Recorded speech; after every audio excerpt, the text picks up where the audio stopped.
না হতো তাহলে মোটামুটি 8টা সাড়ে 8টার দিকে পৌঁছে যেতাম।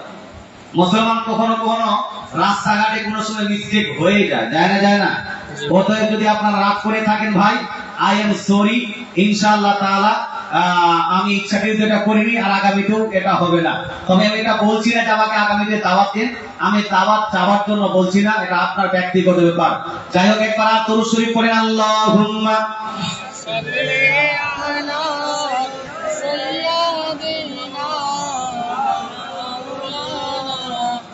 মুহাম্মাদ ওয়া আলা আলি সাইয়্যিদিনা সাল্লাল্লাহু তাআলা আলাইহি ওয়া আলিহি ওয়াসাল্লাম। আরেকবার জিজ্ঞেস করছি, আমাদের সবাইকে সৃষ্টি করেছেন কে? আচ্ছা, সমস্ত জিনিসকে রূপ দিয়েছেন, রেখা দিয়েছেন, আকার আকৃতি দিয়েছেন কে? আল্লাহ। দেখেন, আল্লাহ তাআলা প্রসঙ্গে আকীদা ক্লিয়ার যে আল্লাহ গোটা কায়নাতকে সৃষ্টি করেছেন, গোটা পৃথিবীর ইচ এন্ড এভরিথিং, প্রত্যেকটা জিনিসকে আকার আকৃতি দিয়েছেন। কিন্তু সেই আল্লাহ তাআলা প্রসঙ্গে আপনার আমার বিশ্বাস এবং আকীদা হবে, there is no shape of Almighty Allah, there is no shade of Almighty Allah, there is no any body of Almighty Allah, there is no any part of body of Almighty Allah, and especially there is no any picture of Almighty Allah, and there is no any statue of Almighty Allah in this universe. অর্থাৎ আমরা বিশ্বাস করব যে মহান রব্বুল আলামিন আমাদেরকে সৃষ্টি করেছেন, আমাদেরকে আকার আকৃতি দিয়েছেন। সেই মহান রব্বুল আলামিন আল্লাহ তাআলার নিজস্ব কোনো আকার নেই, আল্লাহ তাআলার কোনো আকৃতি নেই। আকার আকৃতি থেকে আল্লাহ হলেন পাক এবং পবিত্র। আপনার মধ্যে যেভাবে দেহ আছে, গাছের যেভাবে দেহ আছে, আপনার মধ্যে যেভাবে আকার অঙ্গ প্রত্যঙ্গ আছে, হাত পা শরীর যেভাবে আছে, আল্লাহ তাআলার অঙ্গ প্রত্যঙ্গ নাই, আল্লাহ তাআলার শরীর নেই, আল্লাহ তাআলার দেহ নেই। আল্লাহ তাআলা হলেন দেহ থেকে পাক, আপনার শরীর থেকে পাক, অঙ্গ অংশ থেকে পাক এবং পবিত্র। জোরে বলেন সুবহানাল্লাহ। এই আকীদাটা এই জন্য বলছি, বর্তমান যুগে যারা ফেসবুকে, আপনার ইউটিউবে ওয়াজ শুনেন, বহু জায়গায় আপনি মৌলভী মুন্সিকে দেখবেন যে তারা বলছে আল্লাহর আকার আকৃতি আছে, দেহ আছে। নাউযুবিল্লাহি মিন যালিক। আহলে সুন্নাত ওটা বিশ্বাস করে না। আচ্ছা, পৃথিবীতে অনেকগুলো ছবি আছে বাবা। কাবা শরীফের ছবি পাওয়া যায় না? মদিনা শরীফের ছেলে মানুষের, মেয়ে মানুষের, অনেকগুলো মানুষ আপনি মোবাইলে চেক করেন, নিজের বেটির ছবি মোবাইলে রেখেছে, নিজের স্ত্রীর ছবি মোবাইলে রেখেছে, নিজের আপনার মায়ের ছবি মোবাইলে, নিজের বোনের ছবি মোবাইলে। আর যারা স্কুল কলেজ ইউনিভার্সিটিতে পড়ে তারা নিজের গার্লফ্রেন্ডের ছবি মোবাইলে ধারণ করে না? আর মাঝে মধ্যে সেটাকে ফেসবুকে শেয়ার করে। বেটির ছবি ফেসবুকে, ইউটিউব আপনার স্ত্রীর ছবি ফেসবুকে, বোনের ছবি ফেসবুকে, অথবা গার্লফ্রেন্ডের ছবি, প্রেমিকার ছবি ফেসবুকে দেওয়ার পরে বলে like, comment and share, like করো, কমেন্ট করো এন্ড শেয়ার করো। কিন্তু আমি আপনাকে জিজ্ঞেস করতে চাই, একজন নারী কোন মহিলার ছবি ফেসবুকে আপলোড করা একজন মুসলমানের জন্য হালাল না হারাম? এজন্য তো হালাল না হারাম? যদি কোন পুরুষ নিজ বেটির ছবি ফেসবুকে আপলোড করে, নিজের স্ত্রীর ছবি ফেসবুকে আপলোড করে, নিজের বোনের ছবি ফেসবুকে আপলোড করে, অথবা নিজের গার্লফ্রেন্ডের ছবি আপলোড করে, এই আপলোড করাটা, এটা আপনার ওই ফেসবুকে ছাড়াটা, এটাই হলো হারাম। তদ্রুপ কোন নারী যদি রিল তৈরি করে, কোন নারী যদি টিকটক তৈরি করে, ইনস্টাগ্রামে দে, ফেসবুকে দে, ইউটিউবে দে, এটা হালাল হবে না হারাম? তবে হালাল না হারাম? যদি এটা ছাড়া হারাম হয়, ওইটাকে দেখার পরে যে ইনকামটা হবে, ওই ইনকামটা হালাল হবে না হারাম? হারাম হবে। কিন্তু মুসলমান ঘরের এমন পুরুষও আছে যারা নিজের বেটি, নিজের বোন বেটির ছবি পাঠায়। আর অনেকগুলো মুসলমান ঘরের মেয়েরা আছে যারা বর্তমানে টিকটক করে, ছোট ছোট রিল তৈরি করে, ছোট ছোট ভিডিও তৈরি করে ইনস্টাগ্রাম, ফেসবুক এবং ইউটিউবে ইনকাম করার স্বার্থে।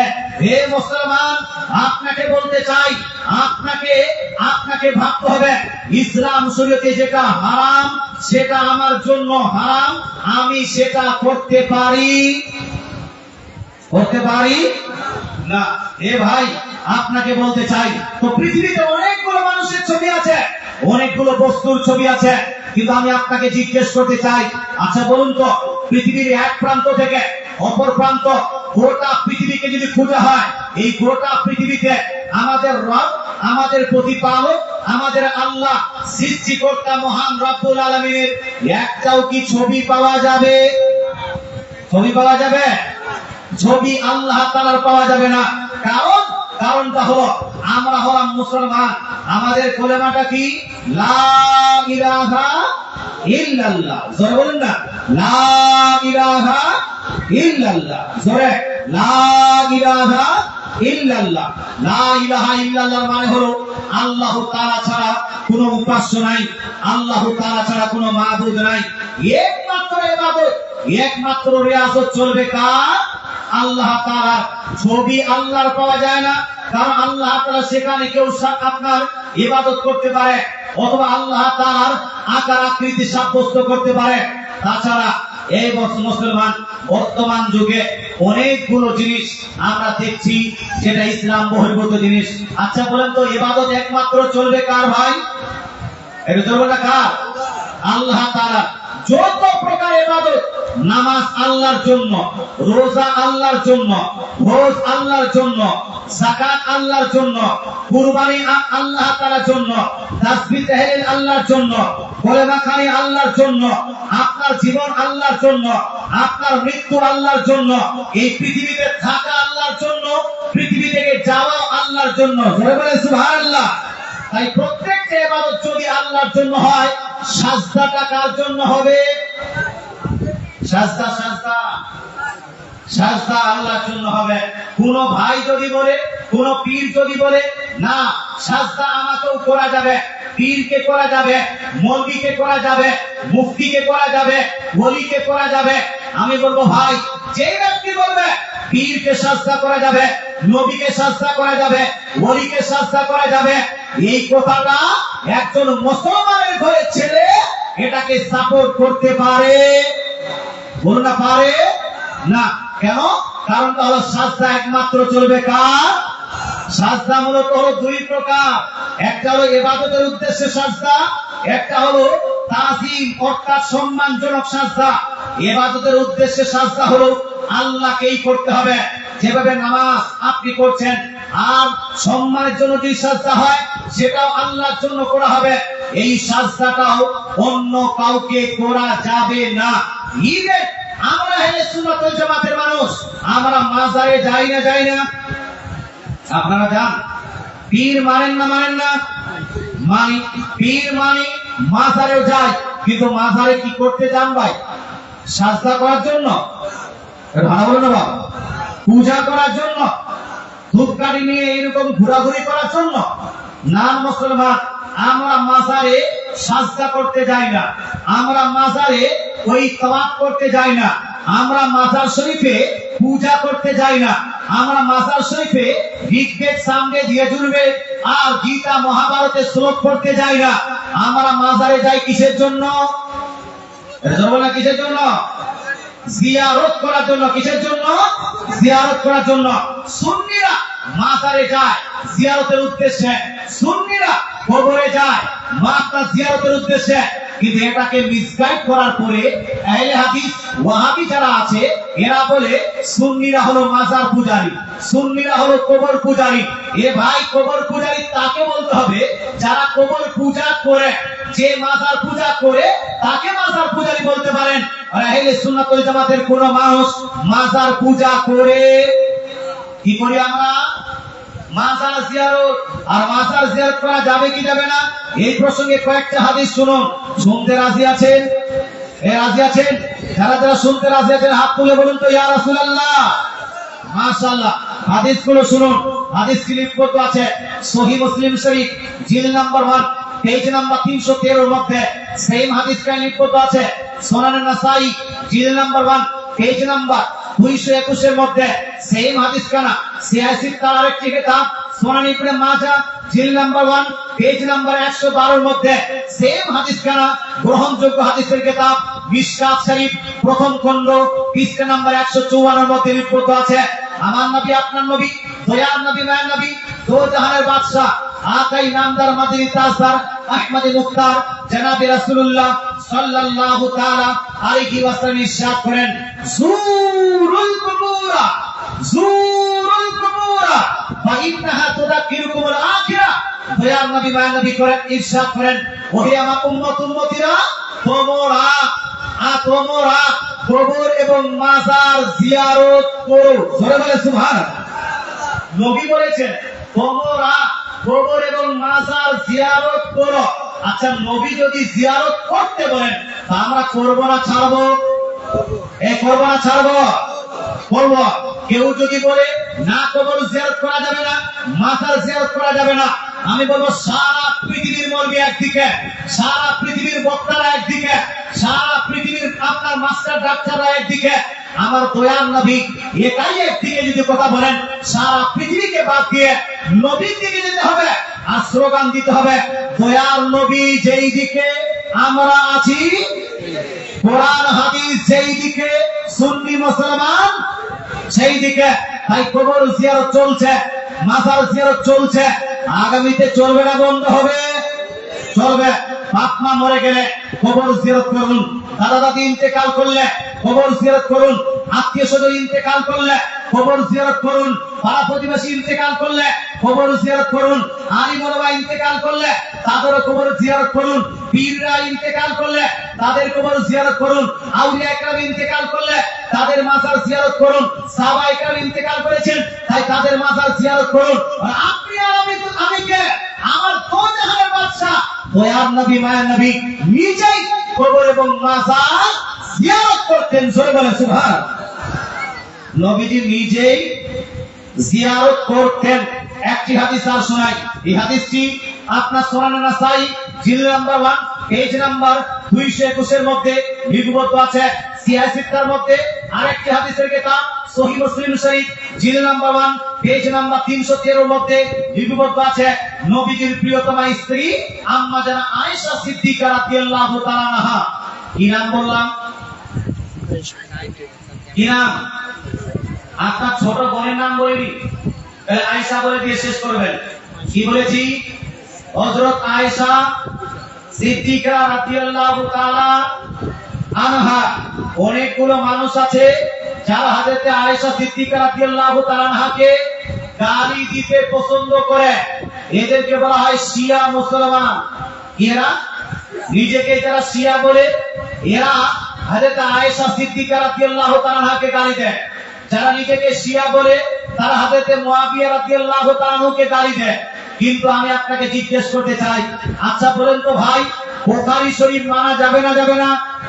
এই যে হ্যাঁ বলেন বাবা। মুসলিম শরীফ মানা যাবে না যাবে না? কোরআন শরীফ মানা যাবে না যাবে না? সুনান তিরমিজি মানা যাবে না যাবে না? সুনান ইবনে মাজাহ মানা যাবে না যাবে না?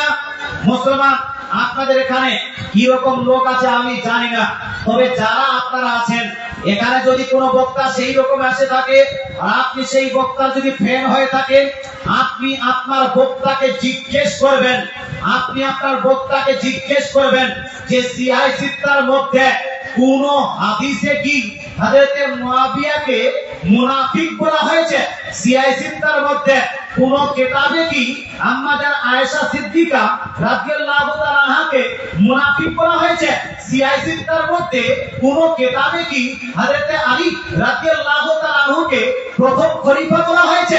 না না মুসলমান, আমি আপনাকে বুঝিয়ে দিই, সিয়াই সিত্তার মধ্যে অসংখ্য অসংখ্য হাদিসে প্রায় 100 বেশি হাদিস আছে যেখানে আম্মা জান আয়েশা সিদ্দিকা রাদিয়াল্লাহু তাআলা আনহা নাম লিপিবদ্ধ করা হয়েছে। জোরে বলেন সুবহানাল্লাহ। আচ্ছা বলেন তো, কোন কাফিরের নাম হাদিসের কিতাবে থাকবে? হ্যাঁ, ওনার কাছ থেকে হাদিস নেওয়া হবে? হবে না। আম্মা জান আয়েশার হাদিস বুখারীতে আছে না নাই? আছে। মুসলিম শরীফে আছে না নাই? আছে। তিরমিজিতে আছে না নাই? আছে। নাসাই শরীফে আছে না নাই? আছে। মিশকাত শরীফে আছে না নাই? আছে। মুসনাদ আহমদে আছে না নাই? আছে। যতগুলো কিতাব আপনি দেখবেন সিয়াসি কিতাবে ব্যতীত সমস্ত কিতাবে ইনার হাদিস আছে। আর শুধু ইনার হাদিস নয়, সম্মানিত মুসলিম সমাজ, হযরতে মুয়াবিয়া রাদিয়াল্লাহু তাআলা আনহু থেকে বর্ণিত হাদিস বুখারীতে আছে না নাই? আছে। মুসলিম শরীফে আছে না নাই? আছে। নাসাই শরীফে আছে না নাই? আছে। তিরমিজি শরীফে আছে না নাই? আছে। মিশকাত শরীফে আছে না নাই? আছে। যদি মুয়াবিয়া রাদিয়াল্লাহু তাআলা আনহু কাফির হতেন তাহলে তার হাদিস তো গ্রহণই করা হতো না। গ্রহণ করা হতো ভাই? গ্রহণ করা হতো না মুসলমান। কিন্তু তার হাদিস গ্রহণ করা, তার মানে ইমাম বুখারীর কাছে হযরতে মুয়াবিয়া মুনাফিক ছিলেন না, ইমাম মুসলিমের কাছে হযরতে মুয়াবিয়া কাফির ছিলেন না, ইমাম তিরমিজির কাছে হযরতে মুয়াবিয়া কোন মুনাফিক বা বেঈমান ছিলেন না, ইমাম আপনি ইবনে মাজার কাছে হযরতে মুয়াবিয়া বেঈমান ছিলেন না, নবীজির একজন বিশিষ্ট সাহাবী ছিলেন। জোরে বলেন সুবহানাল্লাহ। এটা জোরে সুবহানাল্লাহ। ইনশাআল্লাহ তাআলা মুয়াবিয়া রাদিয়াল্লাহু তাআলা প্রসঙ্গে বুখারীতে কি লেখা আছে?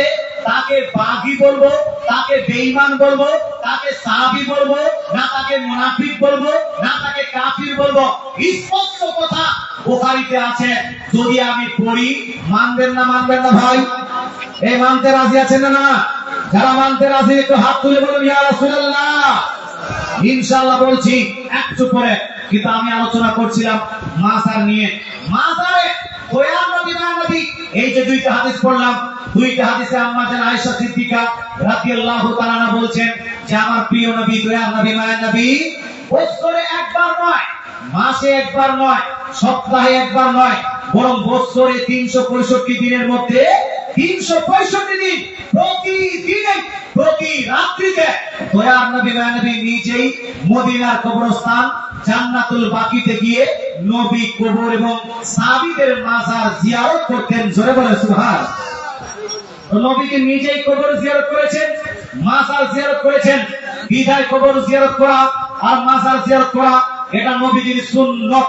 কিন্তু ভাই আপনাকে বলতে চাই, কবর জিয়ারতে গিয়ে কবরকে সাজদা করা যাবে? মাজারকে সাজদা করা যাবে না? কেন যাবে না? কারণ আমার নবী আপনার নবী। আমি কিছুক্ষণ আগেই কমসে কম 20 খানা হাদিসের কিতাব দেখলাম। কিছুক্ষণ আগে আপনারা এখানে আস্তে আস্তে মুসলমান 20 খানা হাদিসের কিতাবে হাসান সনদ এবং মজবুত সনদে নবীজি সাল্লাল্লাহু তাআলা আলাইহি ওয়াসাল্লাম স্পষ্ট ভাষায় বলছেন যে এই পৃথিবীর বুকে আল্লাহ ছাড়া অন্য কাউকে সাজদা করা যাবে না। নবী স্পষ্ট বলেছেন আল্লাহ তাআলা ছাড়া অন্য কাউকে সাজদা করা যাবে না। মুসনাদে আমাদের মধ্যে একটি হাদিস জাইদ সনদে বর্ণিত হয়েছে। একজন সাহাবী, সাহাবীর নাম হলো মুআয বিন জাবাল। তিনি গিয়েছিলেন ইয়ামান দেশে। ইয়ামান দেশের নাসারারা নিজেদের বড়দেরকে আপনার সাজদা করত, বাদশাদেরকে সাজদা করত। তো তিনি নবীজির কাছে আসার পরে বলেন ইয়া রাসূলুল্লাহ, ইয়ামান দেশে গেলাম, ওই দেশের মানুষরা বড় মানুষদেরকে সাজদা করছে, বাদশাকে সাজদা করছে। ইয়া রাসূলুল্লাহ, ওই বাদশা থেকে আপনার মর্যাদা বেশি, আপনার সম্মান বেশি, আমরা কি আপনাকে সাজদা করব না? নবীজি বলছেন লা তাফালু, তোমরা আমাকে সাজদা করো না। পৃথিবীর বুকে কোন মানুষকে যদি আমি সাজদা করার অনুমতি দিতাম তাহলে মহিলাদেরকে বলতাম নিজ নিজ স্বামীকে সাজদা করো। কারণটা হলো স্বামীর মর্যাদা এই স্ত্রীর উপরে অনেকটাই বেশি। নবীজি স্বামীকেও সাজদা করার পারমিশন দেন, দিয়েছেন। যদি নবী বলেন যদি আমি দিতাম তাহলে মহিলাদেরকে বলতাম নিজ স্বামীকে সাজদা করো, কিন্তু মহিলাদেরকে বলেননি। তাহলে পৃথিবীর বুকে নবীকে যখন সাহাবারা সাজদা করতে চেয়েছেন, নবীকে সাজদা করতে চাইলে নবী নিষেধ করেছেন। আচ্ছা বলেন তো, এই পৃথিবীর বুকে নবীর থেকে বড় কোনো মানুষ আছে ভাই? আছে? নবীর থেকে বড় কোনো ওলি আছে? নবীর থেকে বড় কোনো পীর আছে? নবীর থেকে বড় কোনো মুফতি আছে? যদি নবীর থেকে বড় কোনো পৃথিবীতে লোক না থাকে, তাহলে নবীকে যখন সাজদা করা যায়নি, অন্য কাউকেও সাজদা করা চলবে না। সাজদা একমাত্র চলবে কার? আল্লাহ। আচ্ছা, কিছু মানুষ এখানে প্রমাণ দেয়, দলিল হিসেবে পেশ করে যে হযরত আদম আলাইহিস সালামকে যখন সৃষ্টি করা হলো, আদমকে সৃষ্টি করার পরে আল্লাহ তাআলা সমস্ত ফেরেশতাদেরকে বলেছিলেন তোমরা আদম আলাইহিস সালামকে সাজদা করো। সমস্ত ফেরেশতারা আদমকে সাজদা করেছেন। আদম আলাইহিস সালাম তো আল্লাহ নয়, ইনি একজন মানুষ। তো মানুষকে সাজদা করা যদি হারামি হতো, তাহলে ফারিস্তারা কেন সাজদা করলেন? আচ্ছা, ইউসুফ আলাইহিস সালাম স্বপ্নে দেখে যে তার ভাইরা তাকে সাজদা করছেন, এখানে কেন সাজদা হলো? এই দুইটি বর্ণনা থেকে, দুইটি কোরআনের আয়াতকে কেন্দ্র করে কিছু মানুষ বীরদের জন্য সাজদা করাকে জায়েজ করে। কিন্তু আমি আপনাকে জিজ্ঞেস করতে চাই, আচ্ছা বলেন তো, আমরা উম্মতি কার? আর কোন নবীর উম্মতি? ইউসুফ আলাইহিস সালামের উম্মতি? ভালো বলেন বাবা, কার উম্মতি আমরা? আমরা আদম আলাইহিস সালামের কিন্তু উম্মতি নয়, আমরা ইউসুফ আলাইহিস সালামের উম্মতি নয়, আমরা মুসা আলাইহিস সালামের উম্মতি নয়। মুসলমান সমস্ত নবীকে মানতে হবে ঠিক, কিন্তু আপনাকে চলতে হবে নবী মুহাম্মদ সাল্লাল্লাহু তাআলা আলাইহি ওয়াসাল্লামের শরীয়তের উপরে। আদম আলাইহিস সালামের যুগে সাজদায়ে তাসবিহ জায়েজ ছিল, ইউসুফ আলাইহিস সালামের যুগে সাজদায়ে তাসবিহ জায়েজ ছিল, কিন্তু সেই শরীয়তকে বর্তমানে লাগু করা যাবে না, কারণ এখন শরীয়ত হলো মুহাম্মাদের শরীয়ত। ধরে বলেন সুবহানাল্লাহ। কার শরীয়ত ভাই? মুহাম্মদ সাল্লাল্লাহু আলাইহি ওয়াসাল্লামের শরীয়ত চলবে, অন্য কারো শরীয়ত চলবে না। আর অন্য কারো যদি শরীয়ত চলে, আচ্ছা বলেন তো ভাই, আদম আলাইহিস সালামের যুগে নিজ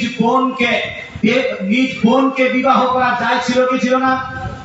আর আদম আলাইহিস সালামের সন্তানেরা নিজের বোনকে বিয়ে করেছেন না করেনি? করেছেন, নিজের বোনকে বিয়ে করেছেন, তখন সেটা জায়েজ ছিল। এবার আদম আলাইহিস সালামের সেই নিজের বোনকে বিয়ে করা উনার শরীয়তে যেটা জায়েজ ছিল, তার সন্তানরা যেটা করেছেন, সেটাকে কেন্দ্র করে এখন বর্তমানে কেউ যদি নিজ বোনকে বিয়ে করতে চায়, আমরা বাধা দিব না? দিব না? দিব না? তাকে কি করতে দিব? দিব না।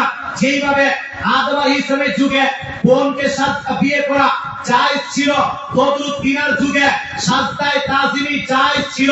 যেভাবে নিজের বোনকে বিবাহ করা মুহাম্মদ সাল্লাল্লাহু আলাইহি ওয়াসাল্লামের শরীয়তে নাজায়েজ এবং হারাম, চলবে না, তদ্রুপ সাজদায়ে তাসবিহ মুহাম্মদ সাল্লাল্লাহু আলাইহি ওয়াসাল্লামের যুগেও এটা হলো নাজায়েজ ও হারাম, এটা চলবে না।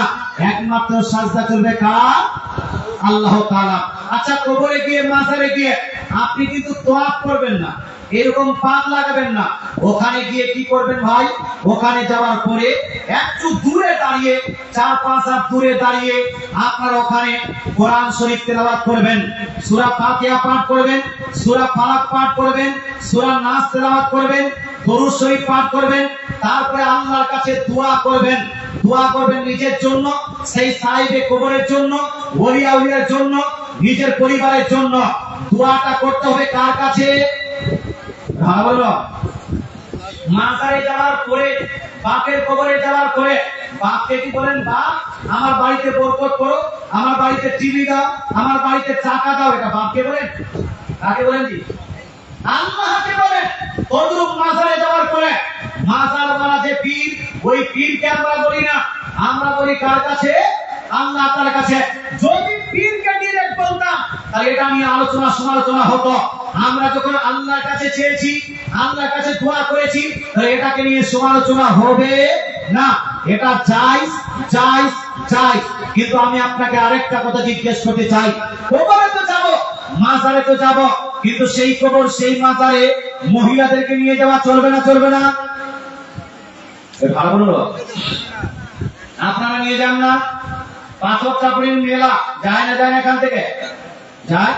আর অন্যান্য জায়গায় হয়তো মাজার আছে, আপনি যখন মাজারে যাচ্ছেন, নিজেও তো যাচ্ছেন, ভাবিকেও সঙ্গে নিয়ে যাচ্ছেন। আপনি যখন মাজারে যান, নিজেও যান, বেটিকেও সঙ্গে নিয়ে যাচ্ছেন, স্ত্রীকে সঙ্গে নিয়ে যাচ্ছেন। এ ভাই, আপনাকে বলতে চাই, কবর জিয়ারত করা, মাজার জিয়ারত করা, এটা জায়েজ। কিন্তু আপনি বলেন তো, আপনার গ্রামে যখন আপনি কবর জিয়ারতে যান, ওই গ্রামের কবর জিয়ারতের সময় আপনি হাজী সাহেবকে তো নিয়ে যান, মৌলভী সাহেবকে তো নিয়ে যান, মাস্টার সাহেবকে তো নিয়ে যান, আপনার মেয়েকে নিয়ে যান, এই গ্রামের কবরস্থানে নিয়ে যান, আপনার দিদিকে, আপনার ভাবিকে, আপনার স্ত্রীকে তো নিয়ে যান। এ ভাই, বুড়ি মা বা বুড়ি দাদিকে তো নিয়ে যান, ওকে নিয়ে যান না? কেন নিয়ে যান না? কেন বাপ? আপনি নিজের গ্রামের কবরস্থান, যেখানে আপনার আত্মীয় স্বজনরা আছে, ওই মেয়েটার বাবা আছে, ভাই আছে, আপনার দাদু আছে, সেই জায়গাতে যখন আপনি কবর জিয়ারতে যাচ্ছেন, তখন আপনার মাকে নিয়ে যাচ্ছেন না, আপনার দাদিকে নিয়ে যাচ্ছেন না, আপনার বোনকে নিয়ে যাচ্ছেন না, আপনার বেটিকে নিয়ে যাচ্ছেন না, কারণ আপনি জানেন যে মেয়েদের জন্য কবর জিয়ারতটা নিষিদ্ধ, চলবে না। তো যদি নিজের মেয়ে, নিজের আপনার একজন মেয়ে নিজের স্বামী, নিজের বাপ, নিজের ভাইয়ের কবর জিয়ারত না করতে পারে, তাহলে দূর দূরান্তে গিয়ে কোন মাজার জিয়ারত করতে পারবে? আমরা পারবে? পারবে না। বুখারী শরীফে নয়, সুনান তিরমিজি শরীফে একটি হাদিস আছে, সুনান ইবনে মাজার মধ্যে তিনটি হাদিস আছে, সুনান আবু দাউদের মধ্যে একটি হাদিস আছে, পাঁচখানা হাদিস আছে সিয়াহ সিত্তার মধ্যে, যেখানে সাহাবায়ে কেরাম বলছেন লানা রাসূলুল্লাহ সাল্লাল্লাহু তাআলা আলাইহি ওয়াসাল্লাম যুবারাতিল কুবুর আও যায়রাতিল কুবুর, অর্থাৎ দয়ার নবী মায়ের নবী নবীজি নিজেই সেই মহিলাদের প্রতি অভিশাপ এবং লানত করেছেন, ওই মহিলাদের প্রতি অভিশাপ এবং লানত করেছেন যেই মহিলারা কবর এবং মাজার জিয়ারতে যায়, অর্থাৎ নবী তাদের প্রতি লানত করেছেন। আচ্ছা, আমি আপনাকে জিজ্ঞেস করতে চাই, নবী যেই কাজে লানত করবেন সেই কাজটা মহিলাদের জন্য চলবে? চলবে ভাই? সেই কাজটা মহিলাদের জন্য চলবে না। অতএব খবরদার, হুঁশিয়ার, যেইভাবে গ্রামের আপনার কবরস্থানে মহিলাদেরকে নিয়ে যান না, তদ্রুপ কোন মাজারে মহিলাদেরকে নিয়ে যাবেন না। আপনারা পুরুষরা যান, ওখানে জিয়ারত করে আসুন, ওলি আউলিয়াদের মাজারে যাবেন, বরকত পাবেন। একটা পুরুষ শরীফ পড়ি, আল্লাহুম্মা সাইয়্যিদানা মাওলানা মুহাম্মদ ওয়া আলা আলি সাইয়্যিদিনা মাওলানা মুহাম্মদ। আল্লাহুম্মা সাল্লি আলা সাইয়্যিদিনা মাওলানা মুহাম্মদ ওয়া আলা আলি সাইয়্যিদিনা মাওলানা মুহাম্মদ সাল্লাল্লাহু তাআলা আলাইহি ওয়া আলিহি ওয়াসাল্লাম। ভাইজান, অনেকগুলো প্রশ্ন এসেছে, এই যারা দাঁড়িয়ে আছেন বসে যান না ভাই, বসে যান, জালসার পরিবেশটা ভালো লাগবে। আমি কিছু প্রশ্ন উত্তর করব, তারপর বক্তৃতা সমাপ্ত করব।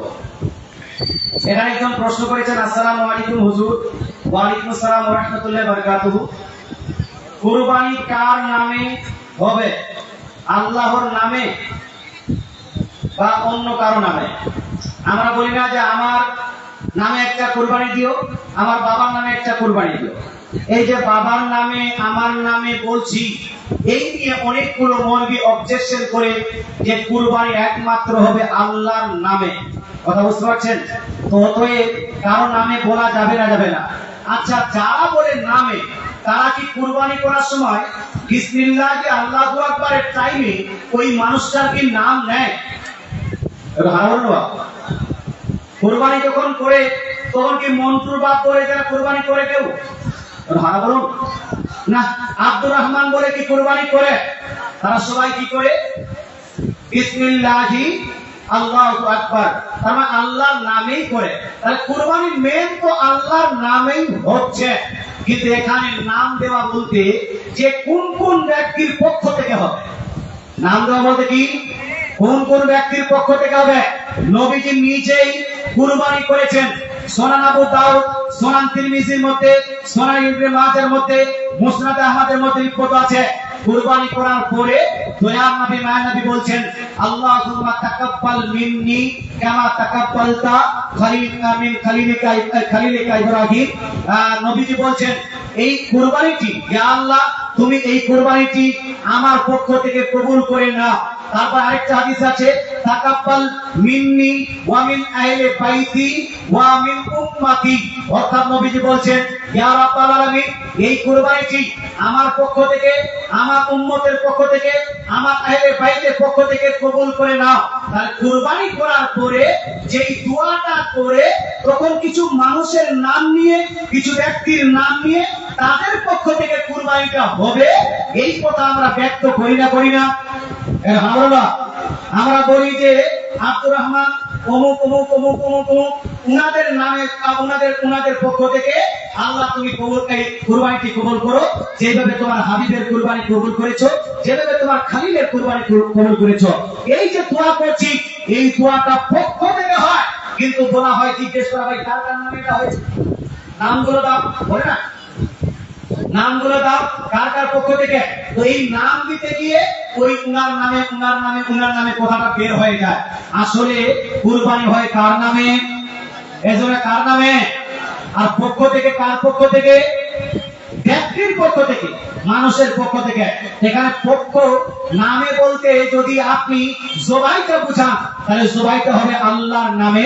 আর নামে বলতে যদি পক্ষ থেকে বুঝান, এটা মানুষের নামে বা মানুষের পক্ষ থেকে হবে, এতে কোনো সমস্যা নেই। আশা করি উত্তরটা পেয়ে গেছেন, বুঝতে পেরেছেন ভাই? আচ্ছা, এখানে একজন প্রশ্ন করেছেন, আসসালামু আলাইকুম হুজুর। ওয়া আলাইকুম সালাম ওয়া রাহমাতুল্লাহি ওয়া বারাকাতুহু। কবরে আযান দেওয়া কি যাবে? কবরে আযান দেওয়া নিয়ে অনেক জায়গায় সমস্যা আছে। কেউ বলে যাবে, কেউ বলে যাবে না, কেউ বলে জায়েজ, কেউ বলে না জায়েজ। যারা বলে না জায়েজ তাদের কিছুটা যুক্তি আছে। যুক্তিটা হলো এই, এখানে কি নামাজ পড়া হবে যেখানে তুমি কবরে আযান দিচ্ছ? এইরকম একটা যুক্তি থাকে। কিন্তু আমি আপনাকে জিজ্ঞেস করতে চাই, আযান কি শুধু নামাজের জন্য হয় ভাই? শুধু কি আযান নামাজের জন্য হয়? যখন ধুম তুফান আসে, হাওয়া বাতাস আসে, জোর বেগে হাওয়া চলে, তখন আযান দিতে হয় না হয় না? বাচ্চা জন্মগ্রহণ করলে আযান দিতে হয় না হয় না? রাস্তা ভুলে গেলে আযান দিতে হয় না হয় না? জঙ্গলে আগুন লেগে গেছে, আযান দিতে হয় না হয় না? রাস্তা আপনার জঙ্গলে ভুলে গেছেন, আযান দিতে হয় না হয় না? পশুকে আপনার পশু পাগল হয়ে গেছে, আযান দিতে হয় না হয় না? মহামারী আপনার ওষুধ চলে এসেছে, এই সময় আযান দিতে হয় না হয় না? কিতাবের মধ্যে লেখা, শাস্ত্রের বিশ্বস্ত কিতাব ফাতোয়া ইসলামের মধ্যে লিপিবদ্ধ আছে, শুধু নামাজের জন্য নয়, একাধিক জায়গাতে আযান দিতে হয়। কারণ আযান দিলে শয়তান দূরে চলে যায়, আযান দিলে বরকত কাছে চলে আসে, আযান দিলে আল্লাহর রহমত নেমে আসে, আযান দিলে যেখানে আযান দেওয়া হয় সেখানে আল্লাহ তাআলা বিশেষ কৃপা নাযিল হয়। জয় সুবহানাল্লাহ। এই জন্য আহলে সুন্নাত ওয়াল জামাতের মানুষ আমরা বলি, মানুষের সবথেকে বড় মুসিবত, মানুষের সবথেকে বড় কঠিন সময় হলো ওই যে কবরে নামিয়েছেন, তারপরে বাঁশ লাগিয়ে দিয়েছেন, মাটি দিয়েছেন, সেই জায়গাতে দুইজন ফেরেশতা আসবে, মুনকার এবং নাকির। এরা এসে আপনাকে জিজ্ঞেস করবে, মান রব্বুকা, হু ইজ ইওর লর্ড? তোমার রব কে? মা দীনুকা, হোয়াটস ইওর রিলিজিয়ন? তোমার ধর্ম কি? মা কুনতা তাকুল ফি হাদা রাসূল, what was you saying about that person who is standing in front of you? তোমার সামনে যেই ব্যক্তি দাঁড়িয়ে আছে সেই ব্যক্তি প্রসঙ্গে তোমার আকীদা কি ছিল? এই প্রশ্নগুলো জিজ্ঞেস করা হবে। প্রশ্নের উত্তর দিতে পারলে জান্নাতি বলে ঘোষিত হবেন। আর যদি প্রশ্নের উত্তর না দিতে পারেন, তাহলে আপনার জন্য জাহান্নামের গেট খুলে দেওয়া হবে, আপনার জন্য শাস্তি দেওয়ার জন্য ফেরেশতা নিযুক্ত করা হবে। এ ভাই, আপনাকে বলতে চাই, যখন জিজ্ঞেস করা হবে মান রাব্বুকা, সেই জায়গাতে শয়তান এসে বলবে, আমাকে বলো, আমার দিকে ইঙ্গিত করো, আমার দিকে ইঙ্গিত করো। শয়তান সেখানে উপস্থিত হবে। এই জন্য বুঝতে পেরেছি সরফে সালেহীন বলে যে তোমরা যদি পারো, যদি তোমাদের অসুবিধা না হয়, যদি তোমাদের সুবিধা হয়, যদি তোমরা পারো, কবরে মাটি দেওয়ার পরে আযান দিয়ে দিবে। আযান দিলে ওখান থেকে শয়তান দূরীভূত হবে, ওই আপনার ব্যক্তির প্রতি কৃপা হবে, ব্যক্তিটি ভালোভাবে প্রশ্নের উত্তর দিতে পারবে, সেখান থেকে বালা মুসিবত দূর হবে এবং আল্লাহর রহমত এবং বরকত নেমে আসবে। জয় বলে সুবহানাল্লাহ। এটা জোরে বলেন না সুবহানাল্লাহ। অতএব আমি আপনাকে বলতে চাই, কবরে আযান নিয়ে ঝামেলা ঝগড়া করা যাবে। যদি আপনার পছন্দ না হয়, আপনি মৌলভী সাহেবকে বলে যাবেন, ভাই আমার এই আযানটা পছন্দ নয়, আমার মরার পরে আমার কবরে আযান দিয়েন না। আপনি মৌলভী সাহেবকে বলে যাবেন, আমি মৌলভী সাহেবকে বলছি, ওই মৌলভী সাহেব আপনার কবরে আযান দিতে যাবে না। ঝামেলা সমাধান। আর যে ব্যক্তি আযানের পক্ষে আছে, তার কবরে আযান দিবে, মরার পরে বুঝতে পারবে যে আযান দেওয়াটা লাভ হলো না ক্ষতি হলো। কথা বোঝা গেল? তো এই জন্য এটা যদিও আমরা ওয়াজিব করি না, ফরজ করি না, তবে এটা মুস্তাহসান বটে, এটা উত্তম কাজ বটে। এতে মৃত ব্যক্তির প্রতি কৃপা হয়, রহমত বর্ষিত হয়, সেখান থেকে শয়তান দূরীভূত হয়। কথাকে বোঝাতে পেরেছি আমি? এই জন্য আযান দেওয়াটা জায়েজ আছে। কোন পীরের দরবারে কোন মহিলা যেতে পারবে কিনা, যদি যায় তাকে পীর বলে মানা যাবে কি যাবে না? হে মুসলমান, মহিলারা পীরের দরবারে যাবে কেন, তার কারণটা জানতে হবে। তার কারণটা যদি শিক্ষা অর্জন হয়, তার কারণটা যদি কোনো দোয়া কালাম হয়, তার কারণটা যদি ইসলামিক কোনো পারপাস হয়, তাহলে ওই দরবারে যেতে পারবে, দরবারে যেতে পারবে। তবে পীরের সম্মুখে বেপরদা নারী, ঠিক যে পর্দা নেই, সম্মুখে গিয়ে বসবে, পীরের হাতে হাত দিবে, এইটা জায়েজ নয়, এটা হলো হারাম। পীরের পা স্পর্শ করবে, এটা হলো হারাম। পীরের হাত চুম্বন করবে, এটা হলো হারাম, এটা চলবে না। পীরের হাত চুম্বন করা, মৌলভী সাহেবের হাত চুম্বন করা, মুফতি সাহেবের হাত চুম্বন করা, বক্তা সাহেবের হাত চুম্বন করা জায়েজ তো আছে, কিন্তু এটা করতে পারে একজন পুরুষ। জোরে বলেন সুবহানাল্লাহ। কে করবে ভাই? একজন পুরুষ করবে, নারীরা করতে পারবে না। আমি বীরভূমে এক জালসাতে গিয়েছিলাম, ওই জালসাতে গিয়ে দেখি এক পীর বসে আছে আর নারীরা যাচ্ছে, পায়ে সালাম করছে, হাতে চুমা দিচ্ছে, পীরও কিছু বলছে না। এ শুনুন ভাই, আপনাকে বলতে চাই, যদি কোনো পীর বসে থাকে আর মহিলারা পা স্পর্শ করে, হাত চুম্বন করে, আর পীর সেটাকে নিষেধ না করে, সে অরিজিনাল পীর নয়, সে অরিজিনাল শয়তান। সে অরিজিনাল কি? অরিজিনাল শয়তান, এ হলো ভণ্ড। এইরকম ব্যক্তিকে আহলে সুন্নাত ওয়াল জামাত পীর বলে মানে, পীর বলে মানবে না। পীর মানা ভালো, কিন্তু ভণ্ড পীর মানা যাবে।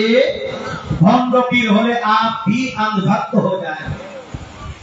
দেশে অনেক अंधभक्त আছে, অন্ধভক্ত, अंधभक्त বলি না, মোদি কে अंधभक्त, শুভেন্দু কে বলি না, বলি না, अंधभक्त, অন্ধভক্ত। মুসলমান আপনাকে বলতে চাই, ভক্তি ভালো, কিন্তু অন্ধ ভক্তি ভালো না।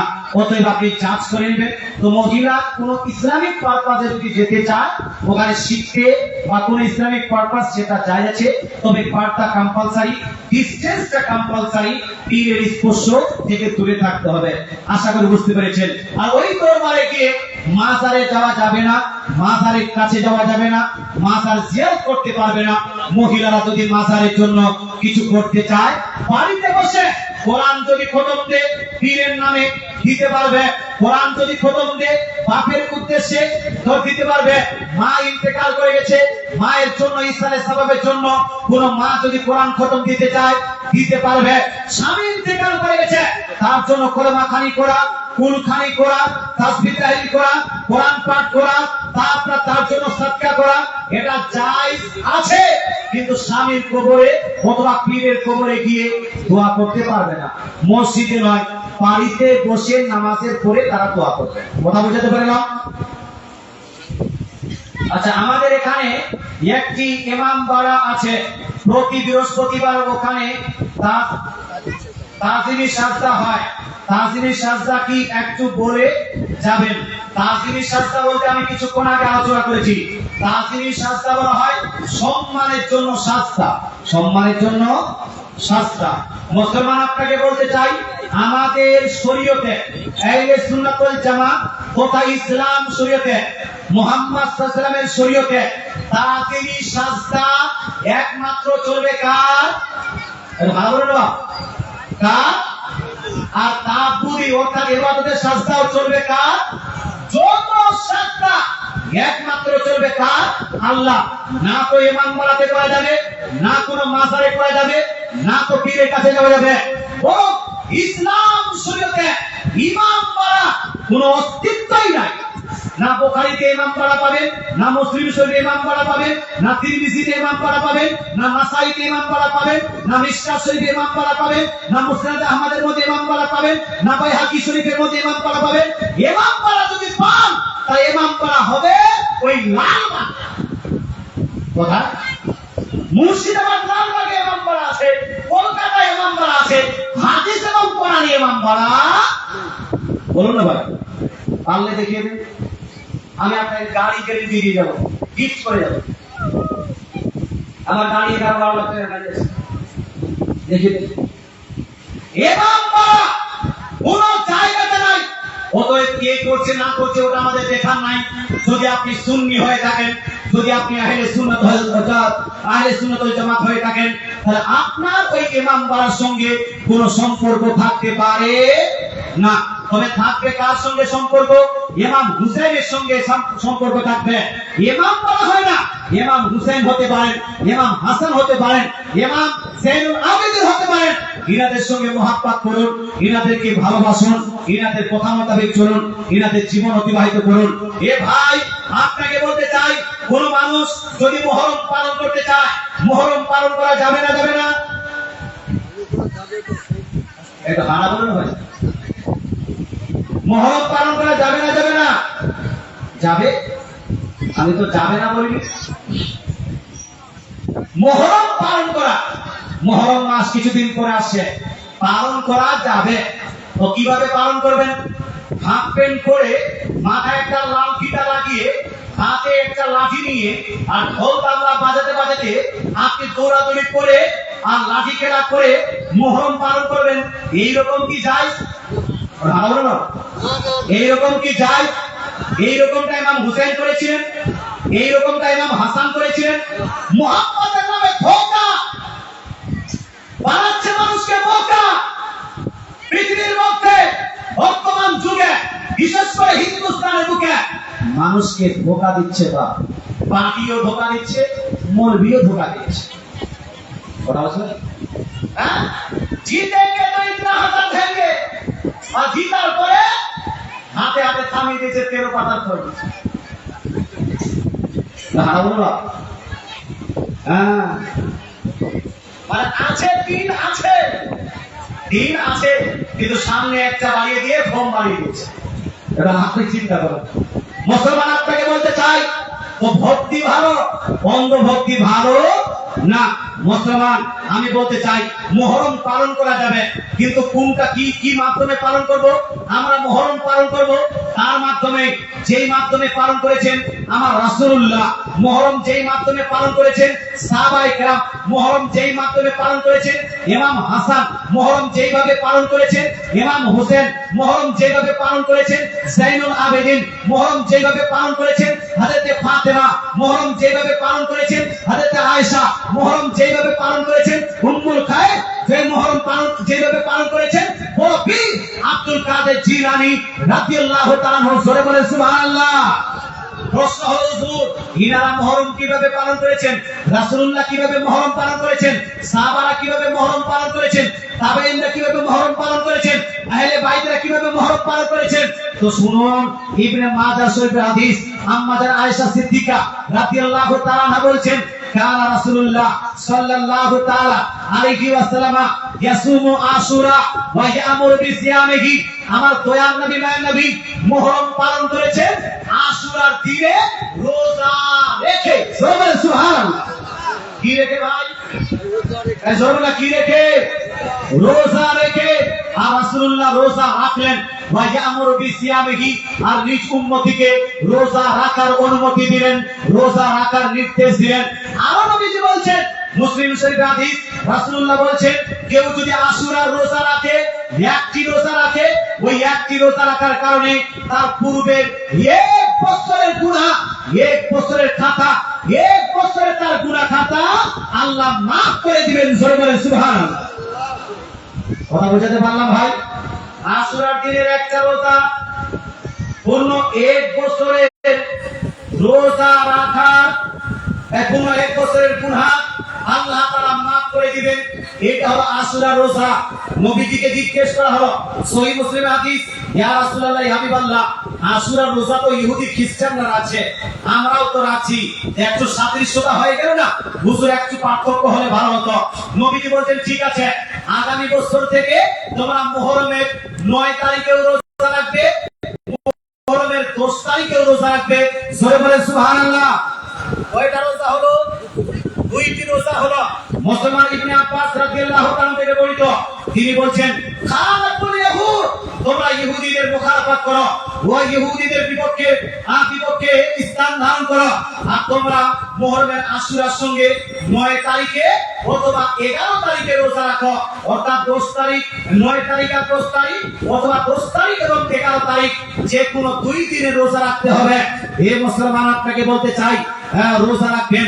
ইমাম হুসাইন রাদিয়াল্লাহু তাআলা আনহু, আচ্ছা বলেন তো, কারবালার প্রান্তরে আপনার শহীদ হয়েছেন, সেখানে জিহাদ করতে গেছেন, সেখানে লড়াই করেছেন, জিহাদ করেছেন। ইমাম হুসাইন কি নামাজ পরিত্যাগ করেছিলেন? নামাজ ছেড়েছিলেন? নামাজ ছাড়েনি, বরং চতুর্দিকে তীরের বছর, চতুর্দিক থেকে তীর মারা হচ্ছে। নামাজের টাইম হয়েছে, ইমাম হুসেন এতগুলো তীরের মাঝখানেও শাস্তা করে প্রমাণ করে দিয়েছেন যে কেউ যদি আমাকে মানতে চায় তাহলে মানতে হবে আল্লাহর ইবাদতের মাধ্যমে। জোরে বলে সুবহানাল্লাহ। ইমাম হুসেনকে যদি মানতে হয় নামাজ পড়তে হবে না? হবে না? ধারণা হয় নামাজ হবে না? নামাজ বাদ, রোজা বাদ, আর ভাই হোসেন করছে, এটা কি মানা হবে? নামাজ পড়তে হবে ইমাম হুসাইনের তরিকা। তো মুহররম মাসে যদি আপনি পারেন কি করবেন? রোজা রাখবেন, নামাজ পড়বেন, তাসবিহ পড়বেন, ইবাদত কি বলছি দরুদ শরীফ পাঠ করবেন, ইমাম হুসাইন রাদিয়াল্লাহু তাআলার জন্য ইসারে সওয়াব করবেন, মিলাদের আয়োজন করবেন, ফাতিহার আয়োজন করবেন, পারলে জীবনী করবেন মুসলমান। তারপরে ইমাম হুসাইন রাদিয়াল্লাহু তাআলা আনহুর শহীদায়ে কেরাম, আরো যে আহলে বাইতের শহীদায়ে কেরাম ইন্তেকাল করেছেন, শহীদ হয়েছেন, তাদের জন্য ইসারে সওয়াব করবেন। এইটা জায়েজ। আর এইটা যদি না করে আপনি ঢোল বাজান, ইসলামকে ইসলাম বলছে, মুহররমকে কেন্দ্র করে ঢোল বাজানো চলবে? ধরুন না, এই মুহররমকে কেন্দ্র করে ঢোল বাজানো চলবে না। মুহররমকে কেন্দ্র করে লাঠি খেলা চলবে না। মুহররমকে কেন্দ্র করে লাল ফিতা আপনার কপালে লাগানো চলবে না। মুহররমকে কেন্দ্র করে ইমামবাড়া সাজানো চলবে না। মুহররমকে কেন্দ্র করে আপনার কি বলছে তাসিয়া, প্রচলিত তাসিয়া তৈরি করা যাবে না। মুহররমকে কেন্দ্র করে আপনি ব্লেড মেরে রক্ত ঝরাবেন আর মাতম করবেন, এটাও চলবে না। নবীর ইন্তেকালের পরে মাতম হয়নি, হযরত আবু বকর সিদ্দিকের ইন্তেকালের পরে মাতম হয়নি, হযরত ওমর ফারুকের ইন্তেকালের পরে মাতম হয়নি, উসমানের গাড়ির পরে মাতম হয়নি, হযরত আলী রাদিয়াল্লাহু তাআলার ইন্তেকালের পরে মাতম হয়নি, হযরত ইমাম হাসান রাদিয়াল্লাহু তাআলার ইন্তেকালের পরে মাতম হয়নি। অতএব ইমাম হুসাইনের শাহাদাতের পরেও মাতম হবে। মাতমটাতে কি ভুল আছে? আমি একটা হাদিস পড়ছি, একটা হাদিস। মুসলমান, ভালো লাগলে আমল করবেন, না ভালো লাগলে মরবেন, তারপরে বুঝবেন। একটি হাদিস, বিশ্বের মধ্যে সর্বশ্রেষ্ঠ হাদিসের কিতাব, সবথেকে গ্রহণযোগ্য হাদিসের কিতাব বুখারী শরীফ, জিল নাম্বার 1, হাদিস নাম্বার 1297 মধ্যে। কত নাম্বার হাদিস বললাম? 1297। দয়ার নবী, মায়ের নবী, আকাই নামদার, মাদানী তাজদার, আহমদে মুখতার, জনাবে রাসূলুল্লাহ সাল্লাল্লাহু তাআলা আলাইহি ওয়াসাল্লাম ইরশাদ করেছেন, লাইসা মিন্না মান যারাবাল খুদুদ ওয়া শাক্কাল জুয়ুব ওয়া দাআ বিদাওয়াতিল জাহিলিয়া। নবীজি বলছেন, সেই ব্যক্তিরা আমার প্রকৃত উম্মতি হতে পারে না, আমার পথে থাকতে পারে না, আমার প্রভুত্ব হতে পারে না। নবী নিজেই বলছেন তারা আমার প্রকৃত উম্মতি হতে পারে না। কারা? নবী বলছেন, যেই ব্যক্তিরা কারো মৃত্যুকে কেন্দ্র করে মুখে আঘাত করে, শরীরে আঘাত করে, যেই ব্যক্তিরা কোন ব্যক্তির মৃত্যুকে কেন্দ্র করে জামা কাপড় এলোমেলো করে, জামা কাপড় ছিন্ন করে, যেই ব্যক্তিরা কারো মৃত্যুকে কেন্দ্র করে হায় হায় করে কান্না করে, এই ব্যক্তিরা আমার প্রকৃত উম্মতি হতে পারে না। অর্থাৎ কারো মৃত্যুকে কেন্দ্র করে জামা কাপড় এলোমেলো করা যাবে না, মুখে আঘাত করা যাবে না, বুকে আঘাত করা যাবে না, হায় হায় করে কান্না করা যাবে না। মুসলমান, এই হাদিসটা যেটা মানছেন, এই হাদিসটা যে শুনছেন, এটা আমার রাসূলুল্লাহর হাদিস। বলুন তো ভাই, রাসূলের হাদিস কি মিথ্যা হতে পারে? এই পারে? রাসূলের হাদিস মানতে হবে না? হবে না? যদি মানতে হয়, কারো মৃত্যু, কারো শাহাদাতকে কেন্দ্র করে মুখে আঘাত করা চলবে? চলবে না। নবী নিষেধ করেছেন কারো মৃত্যু বা কারো শাহাদাতকে কেন্দ্র করে জামা কাপড় এলোমেলো করা চলবে চলবে না। নবী নিষেধ করেছেন কারো মৃত্যু বা কারো শাহাদাতকে কেন্দ্র করে হায় হায় করে কান্না করা যাবে যাবে না। তাহলে হাই হোসেন বলা যাবে? আমরা কিন্তু হাই হোসেনের পক্ষে নই, হাই হোসেন নয়, আমরা হলাম ইয়া হোসেনের পক্ষে লোক। জয় সুবহান। আমরা ইয়া হোসেন ইয়া হোসেন ইয়া হোসেন ইয়া হোসেন করি, আমরা হাই হোসেন করি না, কারণ হাই হোসেনটা হলো মাতম আর ইয়া হোসেনটা হলো জায়েজ। জয় সুবহান। কথাকে বোঝাতে পারলাম? হ্যাঁ, একটু হাত তুলে বলুন তো, ইয়া হোসেন ইয়া হোসেন ইয়া আলী ইয়া আলী ইয়া রাসূলুল্লাহ ইয়া রাসূলুল্লাহ। এইটা নয়, কিন্তু হাই রাসূলুল্লাহ হাই রাসূলুল্লাহ হাই আলী এইটা চলবে। কথা বুঝতে পারছো? হাই হাই নবীজি বলেছেন হাই উদাস করা এটা নিষিদ্ধ, না যায়, চলবে না চলবে না। মুসলমান একজন আর বলছে, আমার কলকাতার একটা বক্তা বলছে না না সব পালন করেছেন অমুক, সব পালন করেছেন তমুক, সব পালন করেছেন তমুক। আমি বলবো ভাই সব পালন করা যায় ইসলামে, সব পালন করা এই কেউ ইন্তেকাল করে সব পালন করবে না করবে না, যায় আছে না নাই? যায় আছে। বাপ ইন্তেকাল করলে সব পালন করা যায়, মা ইন্তেকাল করলে সব পালন করা যায়, স্ত্রী ইন্তেকাল করলে সব পালন করা যায়, বাপ বা বেটি ইন্তেকাল করলে সব পালন করা যায়, নবী ইন্তেকাল করলে সব পালন করা যায়, ইমাম হোসেন ইন্তেকাল করেছেন সব পালন করা যায়, হাসান ইন্তেকাল করেছেন সব পালন করা যায়। কিন্তু আমি আপনাকে জিজ্ঞেস করতে চাই, ইসলাম শরীয়তে সব পালন করা যাবে কতদিন? কয়দিন সব পালন করব? মুসলমান কি বলছে 3 মাস, দাদু বলছে 3 মাস, কেউ বলতে পারে 3 বছর, কেউ বলছে 13 বছর। কিন্তু আমার রাসূলুল্লাহ সাল্লাল্লাহু তাআলা আলাইহি ওয়াসাল্লাম ইরশাদ করেছেন, হাদিসটি শুনুন, বিশ্বের মধ্যে সর্বশ্রেষ্ঠ হাদিসের কিতাব বুখারী শরীফ জিলদ নাম্বার 1 হাদিস নাম্বার 1280 1281 1282 এর মধ্যে লিপিবদ্ধ আছে। রাসূলুল্লাহ সাল্লাল্লাহু তাআলা আলাইহি ওয়াসাল্লাম ইরশাদ করেন, কেউ যদি ইন্তেকাল করে যায়, কেউ যদি শাহাদাত বরণ করে, ইন্তেকাল করার পরে সেই ব্যক্তির জন্য সব পালন করা যাবে, সব পালন করা যাবে মাত্র 3 দিন। কতদিন ভাই? এজন্য না কয়দিন? 3 দিন, মাত্র 3 দিন। শুধু স্বামী ইন্তেকাল করার পরে স্ত্রীরা সব পালন করবে 4 মাস 10 দিন। কতদিন ভাই? স্বামী ইন্তেকাল করলে স্ত্রী সব পালন করবে 4 মাস 10 দিন। আর স্বামী ব্যতীত অন্য কেউ যদি ইন্তেকাল করে তাহলে সব পালন করতে হবে কতদিন? এবং না কয়দিন? একটু জোরে বলেন না, কয়দিন? আচ্ছা বলেন তো, নবী ইন্তেকাল করার পরে 3 দিন পার হয়েছে না হয়নি? হযরত আলী রাদিয়াল্লাহু ইন্তেকাল করার পরে 3 দিন পার হয়েছে না হয়নি? ইমাম হাসান ইন্তেকাল করার পরে 3 দিন পার হয়েছে না হয়নি? আর ইমাম হুসাইন রাদিয়াল্লাহু তাআলা শাহাদাতের পরে কতদিন হলো? 2 দিন। মুহররমের দিনে গিয়ে আরেক দিন হবে নাকি? 3 দিন। ইসলাম যেটা শরীয়ত দিয়েছে, রাসূলুল্লাহ যেটা শরীয়ত দিয়েছে, এর উপরে কেউ যদি কথা বলে, বিশেষ করে আহলে সুন্নাত ওয়াল জামাত সেটাকে মানবে না, মানবে না। আহলে সুন্নাত ওয়াল জামাত সেটাই মানে যেটা আমার রাসূলুল্লাহ শিখিয়েছেন। জোরে বলেন সুবহানাল্লাহ।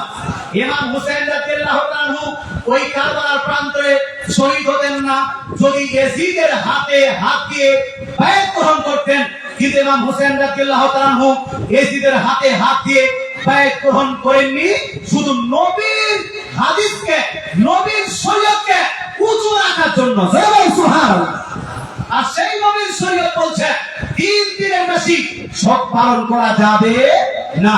অতএব মুহররমকে যদি আপনি বর্তমানে সব পালন করেন ইমাম হুসেন ইমাম হাসানের, তাহলে এটা জায়েজ হবে না। আচ্ছা বলুন তো, সব পালন হয় কার? জীবিত মানুষের না মৃত মানুষের? হ্যাঁ বলুন বাবা। ইমাম হোসেন জিন্দা না মুর্দা? জোরে বলুন। ইমাম হোসেন জিন্দা না মুর্দা? এই মৃত মানুষের সব পালন হয়, মাতম হয়। আর ইমাম হুসেন, যে হুসেন আর রাদিয়াল্লাহু তাআলাকে আমরা মানি, যে হাসান রাদিয়াল্লাহু তাআলাকে আমরা মানি, সেই হাসান এবং হুসেন এখনো জীবিত, জিন্দা, কিয়ামত পর্যন্ত জিন্দা থাকবেন। আর আল্লাহ তাআলা বলেছেন যারা আল্লাহর রাস্তায় শহীদ হবে প্রত্যেকেই জিন্দা জীবিত আছেন। জোরে বলেন সুবহানাল্লাহ। এটা জোরে বলেন না সুবহানাল্লাহ। হাত তুলে বলেন ইয়া হুসেন, ইয়া হুসেন, ইয়া আলী। ভাঙতে কোনো অবস্থা নাই, কিন্তু হায় হায় করা যাবে। হায় আর ইয়ার মধ্যে পার্থক্য বুঝতে পারছেন? আমরা ইয়া নবী সালামুন আলাইকা বলি, ইয়া রাসূল সালামুন আলাইকা বলি, ইয়া হাবিব সালামুন আলাইকা বলি। কারণ হলো সাহাবায়ে কেরাম যখন নবীকে ডেকেছেন তো ইয়া রাসূলুল্লাহ বলেই ডেকেছেন, ইয়া হাবিব আল্লাহ বলেই ডেকেছেন, ইয়া নবী আল্লাহ বলেই ডেকেছেন। আবু বকর সিদ্দিক ইয়া বলেছেন, উমর ফারুক ইয়া বলেছেন, উসমানে গনি ইয়া বলেছেন, হযরত আলী ইয়া বলেছেন, যুন্নুরাইন ইয়া বলেছেন, সাহাবায়ে কেরাম ইয়া বলেছেন, আপনার তাবেঈন ইয়া বলেছেন, ইমাম হাসান ইয়া বলেছেন, ইমাম হোসেন ইয়া বলেছেন। আর হায় হায় করে শিয়া। এইজন্য আমরা শিয়া নয়, আমরা হলাম সুন্নি। আমরা কি একবার দরুদ শরীফ পড়ি, আল্লাহুম্মা مولانا محمد وعلى آل سيدنا مولانا محمد صلى الله عليه وسلم। আচ্ছা, আপনারা কি রাগ করছেন ভাই? কিছুক্ষণ আর বলবো, কিছুক্ষণ সত্য দিব। লোকজন পালিয়ে যাচ্ছে তো এই জন্য বলছি। যারা যারা শুনতে রাজি একটু হাত তুলে বলুন তো ইয়া রাসূলুল্লাহ। অনেকগুলো রাজি আছে। এখানে একটা প্রশ্ন করছে, মুহররম মাসে বুকে হাত মেরে জারি দান করা যাবে কি যাবে না? আচ্ছা, আমি আপনাকে বললাম যে কারো শাহাদাত ইন্তেকালকে কেন্দ্র করে নবীজি বুকের মুখে আঘাত করতে নিষেধ করেছেন, নিষেধ করেছেন। যদি নিষেধ করেন এইরকম করে করা যাবে? কি করা যাবে? মুহররম মাসে ইমাম হোসেনের মানকাবাত করবেন, ইমাম হোসেনের গজল বলবেন, ইমাম হোসেনের আপনি শায়রি করবেন, এটা আপনার জায়েজ। কবিতা করবেন ইমাম হোসেনের নামে, এটা জায়েজ আছে। কিন্তু আপনি যদি মুরসিয়া গান, আপনি যদি ঝাড়নি করেন আর হায় হায় করে একটু হাত দিয়ে মারেন, এইটা কিন্তু পন্থা আমাদের সুন্নিদের নয়। আর এই পন্থাটা রাসূলুল্লাহ নিষেধ করেছেন। বিধায় জারি গান করেন বা যাই বলেন না কেন, যদি গোসল পাঠ করেন জায়েজ, যদি নাক পাঠ করেন জায়েজ, ইমাম হোসেনের যদি মানকাবাত করেন জায়েজ। কিন্তু যদি হাত পা মারানিয়া করেন তাহলে এটা জায়েজ নয়। ভদ্রতা রেখে আপনি মাইকে বসে আপনি আরামসে গোসল গান, সবাই শুনুক, নো প্রবলেম। কথা বোঝা গেল ভাই? হ্যাঁ, বাচ্চা করবেন এটা। আমি এখন সবটাকে উত্তর দিচ্ছি। আচ্ছা, এখানে একটা প্রশ্ন করেছে, আমাদের গ্রামে জারি গান হয়, এটা নিয়ে আলোচনা হয় কেন? আচ্ছা, ওটাই তো মুহররম মাসে আমাদের গ্রামে জারি গান করে, এটা কি? আচ্ছা, এটাকে চার খলিফা বিষয়ে কিছু বলেন, যাদের বলে যাবেন। হযরত আলীকে এরা প্রথম খলিফা মান্য করেন, এরা কি শিয়া মনোভাব হয় কিনা? আচ্ছা ভাই, আপনাদের আমি জিজ্ঞেস করতে চাই, সাহাবায়ে কেরাম সঠিক পথে আছেন না ভুল পথে? জোরে বলতে হবে, আর একটু জোরে। কেউ যদি সাহাবায়ে কেরামকে বাদ দিয়ে বর্তমান যুগের কিছু মৌলবীকে প্রাধান্য দেয়, একে তার কাটা বলবেন না? বলবেন না?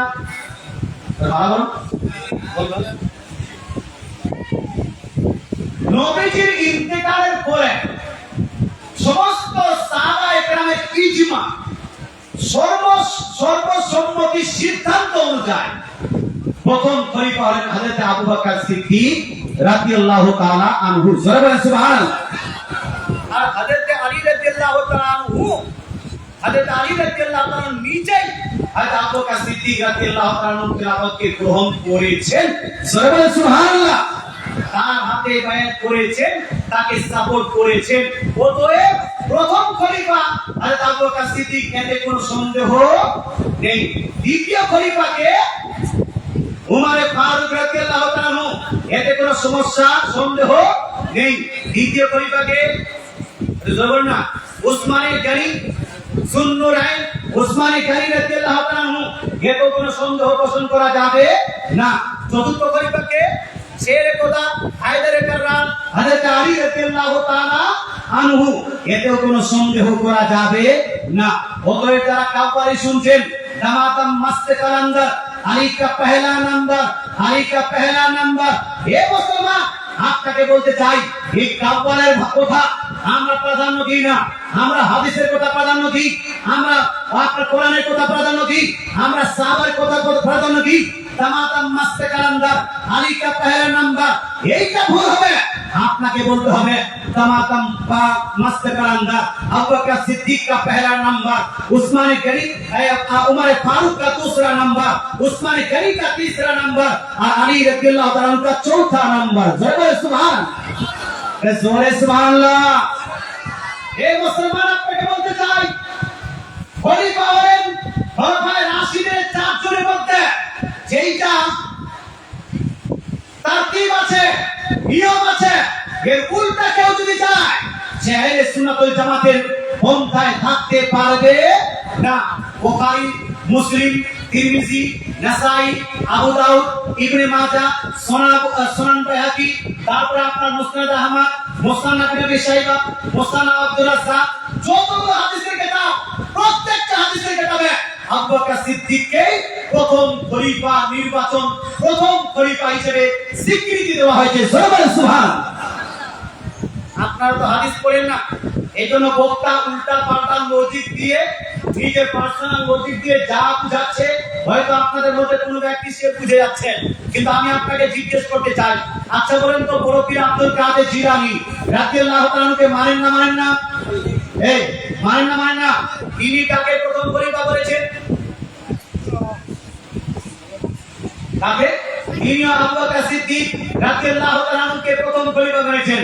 আচ্ছা, ভারতের খাজা, ভারতের রাজা, হিন্দিকার রাজা, ভারতের খাজা খাজা মঈনুদ্দিন চিশতি রাহমাতুল্লাহ আলাইহি, গরিব নওয়াজ, খাজা গরিব নওয়াজ, যাকে আমরা বলি আজমির শরীফ, এই আজমির শরীফের খাজা গরিব নওয়াজ রাহমাতুল্লাহ আলাইহি, তিনি কাকে প্রথম খলিফা করেছেন?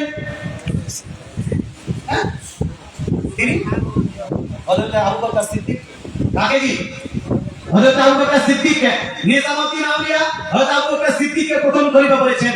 আপনার কি বলছে মাকতুবে পাক হযরত আবু বকর সিদ্দিককে প্রথম খলিফা করেছেন। এক কথায় যত বুজুর্গের দিন দেখবেন, বড় বড় আল্লাহর ওলি দেখবেন, তিনাকেই প্রথম খলিফা মেনেছেন। অতএব আমি আপনাকে বুঝাতে চাইছি, শর্টকাট আমার দুইটি কিতাব লেখা আছে, এই প্রসঙ্গে দুইটি কিতাব লিখেছি। প্রথম খলিফাকে এই নামে একটি আমি গোটা বই লিখে দিয়েছি, এবং নবীর পরে মর্যাদা কার বেশি, এই মর্মে একটি কিতাব লিখেছি। আমার গাড়িতেও একটি কিতাব আছে, একটি কিতাব সহিহ নামাজ। আমার মোটামুটি 60-65টি কিতাব লেখা হয়ে গেছে। আমার নিজের পার্সোনাল ওয়েবসাইট আছে, ওয়েবসাইটের নাম হলো www.keyofislam.com। কি অফ ইসলাম, ইসলামের চাবি। এই ওয়েবসাইটে আমার অনেক লেখা, আপনার পেজটা পিডিএফ আপনি আপলোড করতে পারবেন, ওখান থেকে ডাউনলোড করে পড়তে পারবেন। মুসলমান, আপনাকে বলতে চাই, তো সাহাবায়ে কেরামের আকীদা প্রথম খলিফা আবু বকর সিদ্দিক, তাবেঈনদের আকীদা প্রথম খলিফা আবু বকর সিদ্দিক, তাবেঈনদের আকীদা প্রথম খলিফা আবু বকর সিদ্দিক। চার মাযহাব, মাযহাব কয়টা? বলুন না, চার মাযহাব কয়টা? চার মাযহাবের মধ্যে আবু হানিফা বলেছেন প্রথম খলিফা আবু বকর সিদ্দিক, আপনার ইমাম আহমদ বিন হাম্বল বলেছেন প্রথম খলিফা আবু বকর সিদ্দিক, ইমাম শাফি বলেছেন প্রথম খলিফা আবু বকর সিদ্দিক, ইমাম মালিক বলেছেন প্রথম খলিফা আবু বকর সিদ্দিক। তারপরে যতগুলো পীর আওয়ালি দরবাস আছে তারা বলেছেন প্রথম খলিফা আবু বকর সিদ্দিক। আর যতগুলো হাদিসের কিতাব আছে, সমস্ত বিশ্বস্ত হাদিসের কিতাবে আছে প্রথম খলিফা হলেন আবু বকর সিদ্দিক। তাই আমরা প্রথম খলিফা হিসেবে কাকে মানবো ভাই? এই ধরনের কাকে? আবু বকর সিদ্দিক। আচ্ছা, আলী রাদিয়াল্লাহু আনহুকে তৃতীয় চতুর্থ খলিফা মানলে কি তার মর্যাদা ছোট করা হয় নাকি? কিছু মানুষ বলে না, তার মর্যাদা ছোট করা। সাহাবায়ে কেরাম আর হাদিসে যা আছে সেটাই মানতে হবে। এক কথায় আহলে বাইতের নামে কিছু বলে যাবেন, কোরআন মাজিদ থেকে কিছু দলিল দিবেন। কোরআন মাজিদে আল্লাহ তাআলা আহলে বাইত প্রসঙ্গে নবীকে বলেছেন, হে আমার রাসূল, আমি আহলে বাইতকে পবিত্র করেছি। কি করেছি বাপ? পবিত্র। আহলে বাইতরা হলো পবিত্র। হাদিসের মধ্যে রাসূলুল্লাহ বলেছেন, তিরমিজি শরীফের মধ্যে আছে, যারা আহলে বাইতকে ধরে রাখবে, যারা কিতাবুল্লাহ এবং আহলে বাইতকে ধরে রাখবে, তারা চিরকাল সঠিক পথেই থাকবে। জোরে বলেন সুবহানাল্লাহ। তারা কিসে থাকবে ভাই? সঠিক পথে থাকবে। আচ্ছা বলেন তো, শিয়া আহলে বাইত মানে না সুন্নি আহলে বাইত মানে? এজল না কে? হ্যাঁ, এখন বলা যাবে না আমাদের পশ্চিম বাংলায় খুব বুলডোজার চলছে, বুলডোজার মুসলমান, নাহলে বলতাম যে মুসলমান আর হিন্দুদের মধ্যেও দুই ভাগ আছে। হ্যাঁ, বন্ধু, যারা প্রকৃত আহলে বাইতকে যারা প্রকৃতভাবে ভালোবাসে তাদের নাম হলো আহলে সুন্নাত। আর যারা প্রকৃতভাবে ভালোবাসে না, যারা ভণ্ডামি করে, যারা উল্টাপাল্টা মন্তব্য করে, মানুষের মধ্যে বিভ্রান্তি করে, তারা হলো তারা মুসলমান যারা নিজেকে শিয়া বলে দাবি করে। এ ভাই, আপনাকে বলতে চাই, আহলে বাইতের সঙ্গে ওতপ্রোতভাবে জড়িত আমরা। আহলে বাইত বাদ ব্যতীত ঈমান কমপ্লিট, ইসলাম কমপ্লিট মানি না। তবে ভাই, আপনাকে বলতে চাই, আহলে বাইতকে মানা মানে কি? মানে কি? মানে হলো এই, তার সঙ্গে মহাব্বত করা, তার সঙ্গে কি করা? তার আদর্শকে নিজের মধ্যে আপনার বাস্তবায়ন করা। আহলে বাইতকে মানা মানে হলো তারা যেই কাজগুলো আমাদেরকে করতে হয়েছে সেটাকে বাস্তবায়ন করা, তারা যেই পথ দেখিয়েছেন সেই পথে চলা, এবং তার সঙ্গে মহব্বত রেখে তাদের জন্য দোয়ায় খায়ের করা, তাদের আপনার শাফাআত কামনা করা, তারা যেন তাদের শাফাআত যেন আমাদের নসিব হয়, কিয়ামতের দিনে যেন তাদের সুপারিশে আমরা জান্নাত যেতে পারি। ঢোল তাবলা নিয়ে ইয়া হুসেন হায় হুসেন করাটা, এটা শুধু আপনার আহলে বাইতের মহব্বত নয়। যাই হোক, কিছু মানুষ আপনার ভুল ধারণা দেয় যে আহলে সুন্নাত আহলে বাইতকে মানে না। আরে আহলে সুন্নাতুল জামাতের কিতাব বুখারী শরীফে আহলে বাইতের ফজিলত আছে, মুসলিম শরীফে আহলে বাইতের ফজিলত আছে, তিরমিজিতে আহলে বাইতের ফজিলত আছে। এইজন্য সবাইকে আহলে বাইতকে মানতে হবে না? হবে না? মানতে হবে। আশা করি উত্তরটা পেয়ে গেছে। না, এতগুলো প্রশ্ন সব উত্তর দিতে হবে? আমাদের এখানে যেটা হয় যে একটি পশুর মাংস যতটা পরিমাণ হয় সেটাকে 3 ভাগে ভাগ করা হয়। কি বলছি?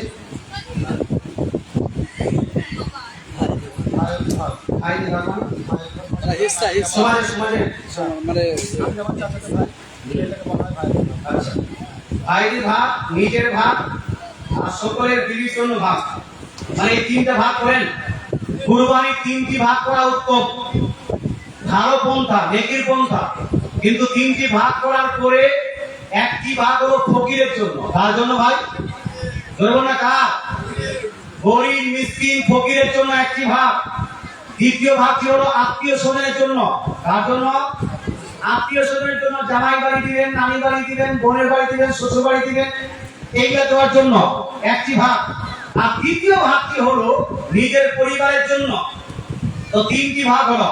এই ভাগগুলোর মধ্যে একটাও কি সমাজের ভাগ আছে? বলুন, সমাজের ভাগ নাই। অতএব সমাজের ভাগ দেওয়া যাবে, ভাইজি ভাগ দেওয়া যাবে। হ্যাঁ, ভাইজি ভাগ বলতে যদি আত্মীয় স্বজনের ভাগ মনে করে, আত্মীয় স্বজন, তাহলে সেটা জায়েজ।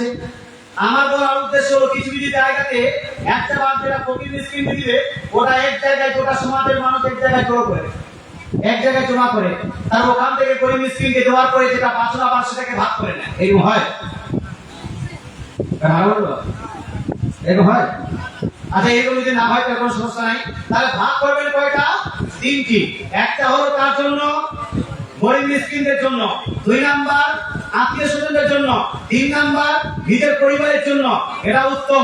কিন্তু কারো পরিবার যদি বড় হয়, তার যদি পরিবারের সদস্যবৃন্দ বেশি হয়, আর 3 ভাগ করলে পরিবারের জন্য যদি আপনার ভোজের মতো আয়োজন না হয়, তাই এই ক্ষেত্রে ওলামায়ে কেরাম বলেছেন, ফুকাহায়ে কেরাম বলেছেন, ভাগ না করে যদি বাড়ির প্রয়োজন থাকে, বেশি লোক থাকে, তাহলে গোটা মাংসটা বাড়িতে রাখাটা এটা হলো বেশি উত্তম। জোরে বলেন সুবহানাল্লাহ। কথা বুঝাতে পারলাম? আচ্ছা, যে ব্যক্তি পশুটিকে জবাই করে তার পারিশ্রমিক কি? যে পশু জবাই করবে তার পারিশ্রমিক হিসেবে ওই রশিটা দেওয়া যাবে না। গরু ছাগলের রশি বা আপনার গরু ছাগলের মাথা অথবা দড়ি। আচ্ছা, দড়ি বুঝেন আপনারা? গরু ছাগল বাঁধার যে দড়িটা আছে, হ্যাঁ, ওই দড়ি যদি আপনি ইমাম সাহেবকে দেন বা আপনি যদি ওই ইমাম সাহেবকে মাথাটা দেন, গরুর মাথা, ছাগলের মাথা অথবা গোশত দিন, পারিশ্রমিক হিসেবে গোশত দেওয়া যাবে না, আপনার পশুর কোনো জিনিস দেওয়া যাবে না। পারিশ্রমিক হিসেবে দিতে হবে টাকা। কি দিতে হবে? টাকা দিতে হবে। আপনি 50 টাকা দিন পার পশুতে, অথবা 100 টাকা দিন, অথবা 200 টাকা দিন, এটা আপনার ব্যক্তিগত ব্যাপার, ইমাম সাহেবের ব্যক্তিগত ব্যাপার, এটা আপনারা যেটার উপর রাজি হবেন সেটাই হবে। কিন্তু গোশত পারিশ্রমিক হিসেবে গোশত দেওয়া চলবে না। যদি গোশত দিতেই চান ইমাম সাহেবকে, তাহলে ইমাম সাহেবকে গোশত দিতে হবে আত্মীয় স্বজন হিসাবে। কি হিসাবে ভাই? আত্মীয়। গরু জবাই করার জন্য নয়। ইমাম সাহেব আছে গ্রামে, ইমাম সাহেব আপনার সবথেকে কাছের বন্ধু, কারণ সে আপনাকে কোরআন শিখাচ্ছে, সে আপনাকে হাদিস শিখাচ্ছে, সে আপনাকে ইসলাম শিখাচ্ছে, সে আপনাকে জান্নাতের রাস্তা বলে দিচ্ছে। ইনি হলেন পরম চরম বন্ধু। এই জন্য এই বন্ধু হিসাবে, এই আত্মীয় হিসাবে, এই আপনার আত্মীয় হিসেবে আপনি যদি গোশত দেন তাহলে দিতে পারেন, নো প্রবলেম, কিন্তু পারিশ্রমিক হিসেবে দিতে পারবেন না। খুশি হয়ে যদি মানে খুশি হয়ে অনেকজন ওই বন্ধু মানে খুশি তো, যে যার সঙ্গে খুশি এর উপর দুশ্মন হবে নাকি ভাই? হ্যাঁ। আচ্ছা, একটু পশুকে যত্ন সহকারে কতদিন লালন পালন করতে হয়, নাকি কাল কোরবানি আজ কিনে নিয়ে এসে সকালে কোরবানি দিতে হয়? দেখেন, এটা কোনো নির্ধারিত সময় নয়। কোরবানি আপনার পছন্দের পশু দিতে বলেছেন। কিসের পশু? পছন্দ। পছন্দ আপনি পছন্দ করে আনুন, হাট থেকে নিয়ে আসুন, অথবা বাড়ির পছন্দের কোন কুরবানি দিন, যেটাই কুরবানি দিবেন কুরবানিটা হয়ে যাবে। কালকে ক্রয় করা তো দূরের কথা, আজকে যদি কিনে আজকেই কুরবানি দেন তবুও কুরবানিটা লেগে যাবে। আর যদি আপনি বাড়িতে কুষানি ছাগল, কুষানি আপনার গরু, সেটাকে অনেক দিন থেকে লালন পালন করেছেন, মহাব্বত অনেক বেড়ে গেছে, তারপরে সেটাকে কুরবানি দেন, ওটাও কুরবানি হবে, কিন্তু এই কুরবানিটি বেশি উত্তম হবে। সুবহানাল্লাহ।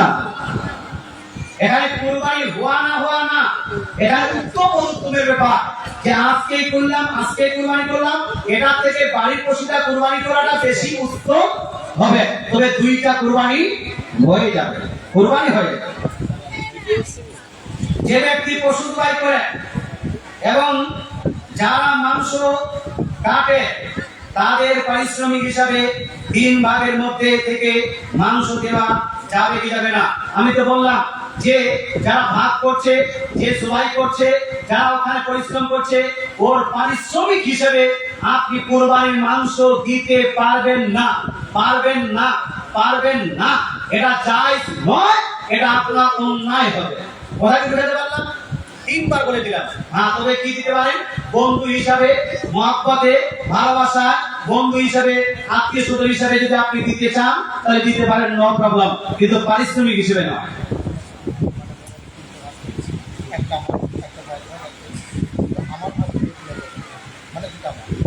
না, পারিশ্রমিক হিসেবে না, পারিশ্রমিক হিসাবে কোনো ভাগ থেকেই দিতে পারবেন না।